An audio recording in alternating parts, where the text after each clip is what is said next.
আমি এখন দাঁড়িয়ে রয়েছি ভাঙড় বিধানসভার ডিসিআরসি সেন্টারে। ঘটকপুকুর এলাকায় এই ডিসিআরসি সেন্টার করা হয়েছে। সকাল থেকেই দেখতে পাওয়া যাচ্ছে যে ভোট কর্মীরা তারা চলে এসেছে, চূড়ান্ত প্রস্তুতি এখানে রয়েছে।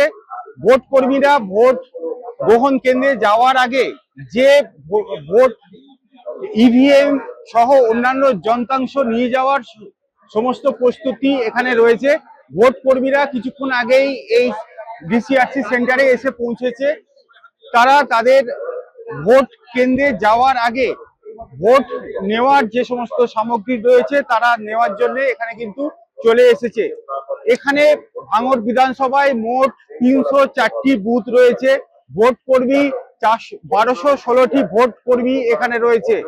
এখানে ভোট কর্মী ছাড়াও নিরাপত্তা রক্ষী দেখতে পাওয়া যাচ্ছে। ওই কোণে নিরাপত্তা রক্ষী রয়েছে, তাদেরকেও ভোট গ্রহণ কেন্দ্রে পাঠানো হবে এই ডিসিআরসি সেন্টার থেকে।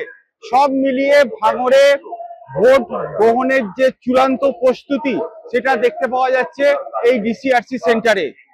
রঞ্জিত হালদার, এবিপি আনন্দ, ভাঙড়।